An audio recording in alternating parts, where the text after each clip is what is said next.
everybody. All right, so this is going to be part 2 of the book, Are We There Yet? So make sure you get your paper back out of your folder, your Are We There Yet paper, because in the second part of the paper, this is where you're going to make your marks for the second day of all the places that this family visited.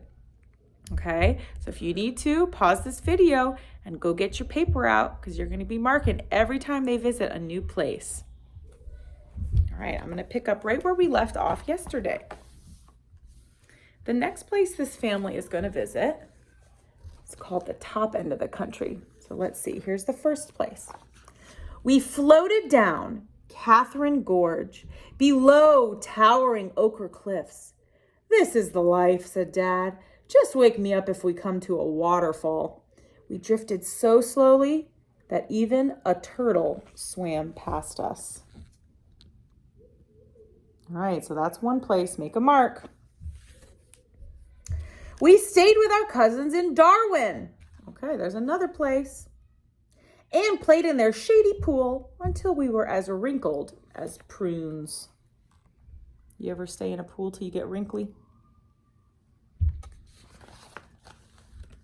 At night, the ceiling fans whirred constantly overhead. Even a sheet felt hot. Tiny gray geckos hunted insects on the wall. Mom and I love the market at Mindil Beach. Okay, Mindil Beach, that's another place. Make a mark. There was so much yummy food, it was hard to choose. We ate satay prawns and drank mango smoothies as we watched the sunset. Yum, that sounds good.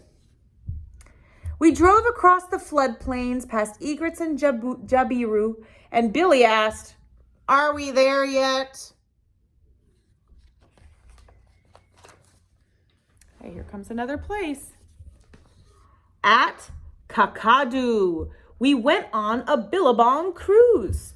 The boat drew so close to one enormous crocodile that I could count its teeth. Hey, I remember a story about an enormous crocodile.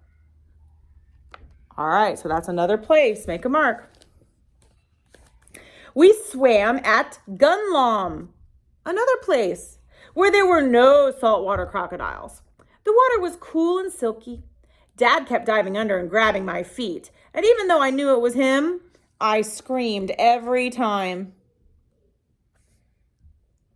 Luke caught a huge fish in the East Alligator River. It was so big we invited all the other campers to Luke's Barramundi barbecue. Caught that big old fish. Tony, our Kakadu guide, led us through galleries of rock art. The sandstone overhangs were alive with animals, handprints, and spirits from the dream time. Some of the paintings were more than 20,000 years old. One small handprint looked just like mine. Okay, so here's a new place. The cave rocks. Cave drawings. Here's where they've gone so far. Ooh, all the way up there.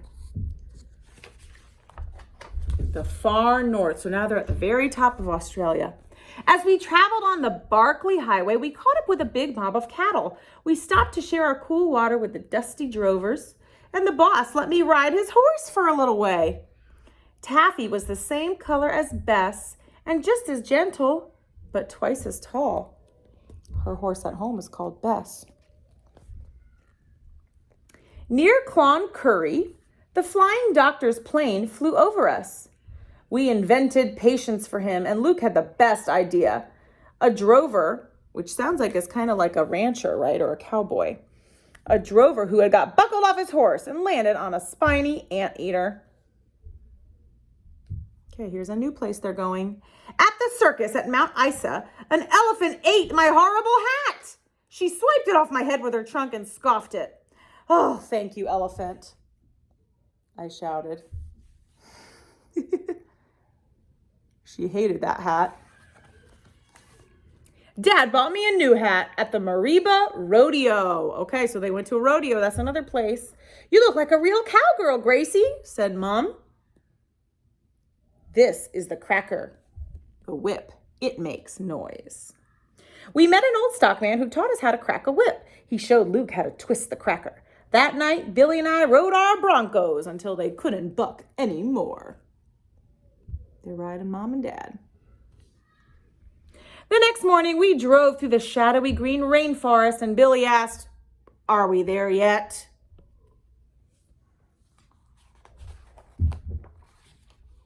Okay, here comes a new place. In far North Queensland, we walked beside the Daintree River. Giant butterflies landed on Mom's blue t-shirt. "They think you're a beautiful flower, Mom," said Billy. Luke found a snake-shaped piece of mangrove wood. He carved it into a walking stick for Papa. "I can't look," said Mom again.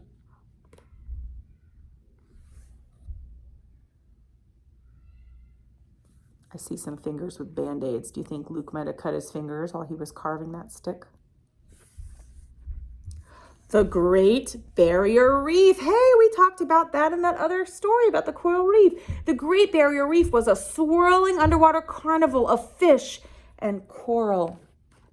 Okay, that's another place. The Great Barrier Reef. Make your mark. Comes another place. We went beachcombing at Cow Bay, where the jungle came right down to the sand. Mom and I made a shell mermaid together. When the tide comes in tonight, she'll swim out to sea, said Dad. I imagined her out there, riding her dolphin like an ocean cowgirl.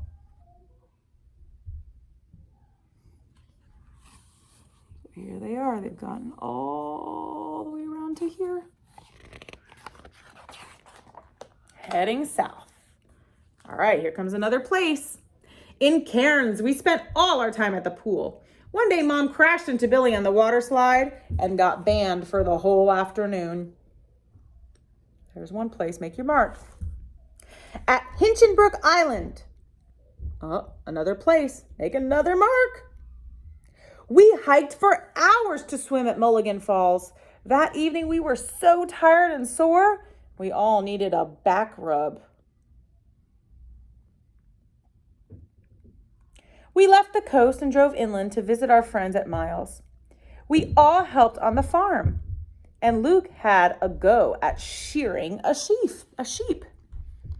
Okay, so here's a new place. They went to a farm, and look at Luke. He's practicing shaving a sheep's wool off. The sheep looked skinny and embarrassed without their wool.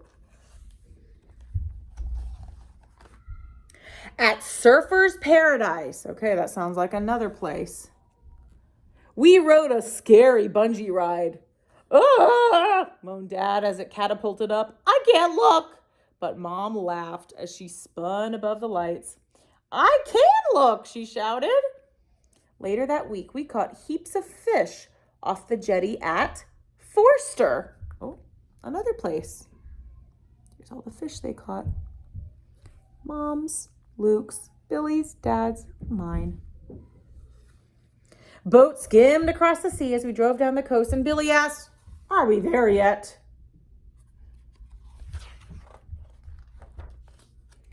When we got to Sydney. Okay, so Sydney, that's another new place. That's a big city in Australia. We parked our van in Uncle Pete's garden. Next day at the zoo, a baby elephant stared hungrily at my hat. So I ran. "No way," I yelled. "I like this hat." One day, we went bushwalking in the Blue Mountains. That sounds like another place. Oil evaporating from the eucalyptus trees makes the blue haze. Mom and I imagined the kind of clothes the three sisters would wear. There's three sister mountains. She's imagining them in clothes. Uncle Pete's dog Bongo towed Luke all the way to Bondi Beach.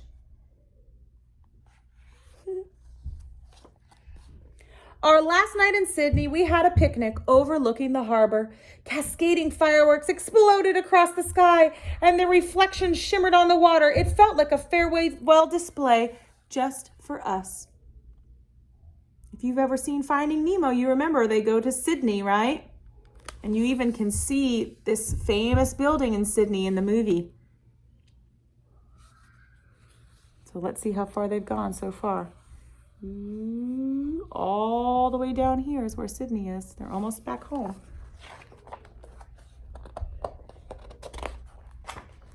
The cold country. On our way to the mountains, we stopped at Canberra. There's another place. Spent a whole day visiting galleries. Mom and I always like the same paintings. Billy made a Ned Kelly helmet at Glen Rowan. Hands up, he said, I'm a bushranger. Winter had arrived in the south, and it was freezing at Mount Hotham. Okay, there's another place, a mountain. Billy and Luke and I had never seen snow before. We caught snowflakes in our mouths, and we wore socks on our hands to keep them warm. We crossed Bass Strait on a big red ferry. Another place. The sea was rough, so we all felt sick. Luke turned pale green.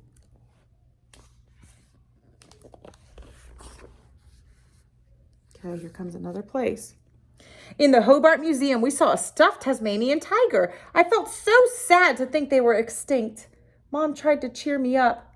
You never know, Gracie, she said. There might still be a tiger family in the bush. When we went hiking at Cradle Mountain, another place, I kept a lookout for tiger tracks. It rained so much we had to play Monopoly for hours. Luke always won, even when Dad and Billy and I ganged up on him. At the end of the week, we drove back on the ferry, and Billy asked, "Are we there yet?" Wilson's Promontory is the most southerly part of the Australian mainland. I found a paper nautilus there, washed ashore at Squeaky Beach. Okay, so there's one other place. One evening at Phillip Island, new place, we watched little penguins surf ashore, then waddle up the beach like tiny explorers. Melbourne was crowded and fast after camping at the beach. The traffic noise kept me awake at night. We learned to juggle at St. Kilda. Okay, Melbourne, there's another place they visited. Man, what a trip they took.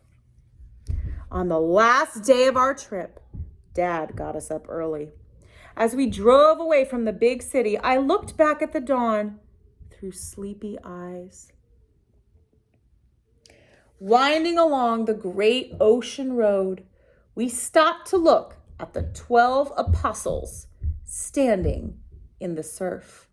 The sea was wild and foaming, and we were nearly home.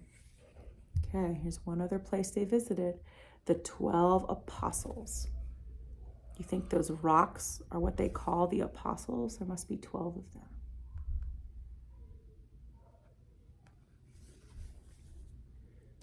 Almost made it back home.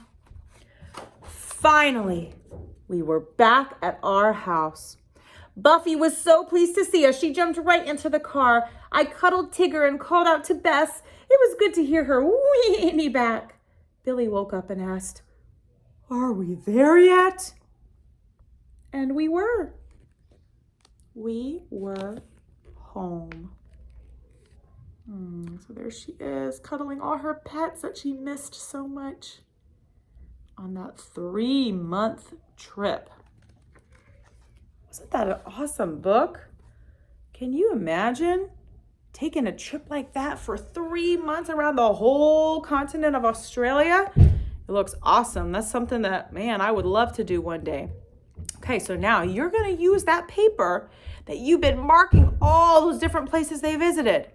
You're going to have to try to come up with a math problem to figure out how many places altogether they visited in this story. Okay, now you're welcome to pause this book anytime. You can go back and listen again and ask for some help if you need a little help. But I want to see if anybody can figure out how many places they think this family visited on their long 3-month trip around Australia. All right, I'll talk to you soon. Bye.